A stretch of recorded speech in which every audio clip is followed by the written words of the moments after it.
A lot of people don't know this, but she was the first black woman television reporter on the whole West Coast.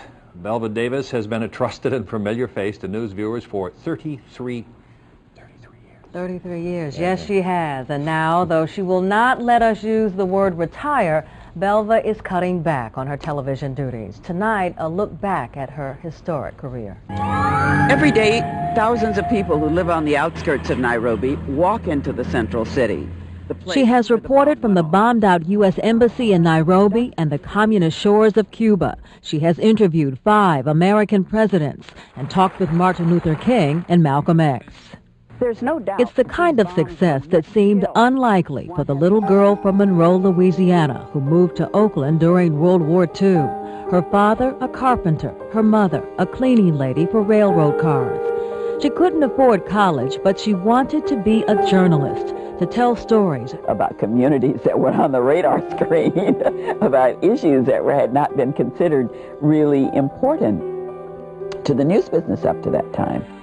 In 1965, civil rights groups were trying to break the color barrier in local television.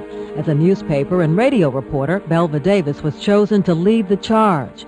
But when she applied to Channel 7, the manager told her politely that they just were not hiring negresses. But if they ever considered, the hiring of a negress, then they would certainly think about me. At a press conference after today's session... In 1966, Belva landed a job at Channel 5. And she was a scared young woman. Both of us coming into television raw, new, untried. Ben Williams was the first black male reporter, also hired by Channel 5 shortly before Belva. There was no training period. They more or less threw you out there and said, swim. It was so frightening that I cannot tell you how frightening it was. Because there was nothing that said people were going to be honest with me, that they were going to be open with me, they were going to give me anything that would be considered newsworthy. And welcome to our first show. Belva created All Together Now, the first primetime program focusing on ethnic communities. She opened literally the world of television to communities of color in the San Francisco Bay Area. Welcome to the opening night performance of the 58th season. As her reputation grew, Belva covered a wide range of stories. A story about fear. She could be comfortable around glamour and fame or dishing up meals for the homeless. The Reverend Cecil Williams says Belva never let success go to her head. Okay, Belva, here it is. We didn't think you were uppity. You were not an uppity anchor person. How could I be uppity? I mean, it wasn't just that I was, the black reporter. I was the woman reporter. You walk into a room and you're mistaken for a maid. Even though you're with a TV camera person, that's bound to bust that little balloon right away. There she is. Belva said goodbye to Channel 5 in 1975, moving next to Channel 9. Welcome to Evening Edition. And eventually to Channel 4 in 1981. Here's News Center 4's Belva Davis. On her weekly show, California This Week, she pursued her love of political reporting along with her co-host, Rollin Post. She was my best friend. We really were the odd couple. I mean, not only for the obvious reasons of race and gender, but in background, we were so totally different. His mother was a fashion model, and, I come from Louisiana, and, from moving to California with 11 people sleeping in 2 rooms. We had really nothing in common, except it turns out we had everything in common. They have teamed up to interview virtually every major politician in California. One of her favorite interview subjects she met when he was a brash young man at San Francisco State College. Oh yeah, he was Mr. Fraternity, Mr. Party guy. All the women loved him.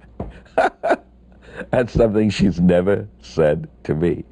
You got to remember, in the interviews that we did, he was not my friend first. He was a politician first. And then later on, we could be friends. But when we were doing interviews, I was probably harder on him than anybody else. No politician ever treated Belva with other than the utmost respect. And we were always seeking Belva's approval. 2 years ago, Belva Davis was inducted into the museum. That's the Reporters Hall of Fame in Washington, D.C. A proud moment for the little girl from Monroe, Louisiana, who fought for people of color to be included. The fight harder now? Easier now? In some sense, it's harder because we were riding the wave where it was the popular belief that there were inequities in this country that needed to be corrected. There are many people who foolishly don't think that exists any longer. And unfortunately, some of them are people of color, you know, who feel that way. And so certainly that job is not done by any means. Any means. Yeah. Belva Davis for Eyewitness. Belva Davis. I'm Belva Davis. Belva Davis. Belva Davis, News Center 4. Wow. Well, Belva is cutting back, but she is not going away. She will still do special reports for News Center 4 along with her weekly show this week in Northern California on KQED. But she says that she'll be spending a lot more time with her husband of 35 years, Bill Moore. He's happy to hear that. And she and Roland Post will be raising money for the Television News Film Collection at San Francisco State. And she will also contribute archival materials to the African American Museum and Library in Oakland. It's hard to say what a woman like Belva has done for people like me and many others who have entered this business. And so many young people just don't realize what she did to open the doors. Well, we don't think about the history of things or how they developed or what's gone on for much longer than a few weeks. That's Belva's true. had a long view of things, and she'll still be around, folks. Despite the fact that Bill would like her to minimize as much as possible, she still will be around. And I just have to do this. She's also the best dresser I've ever seen in television. She's just Very a remarkable elegant. person. That has nothing to do with anything. I just thought I'd throw it in.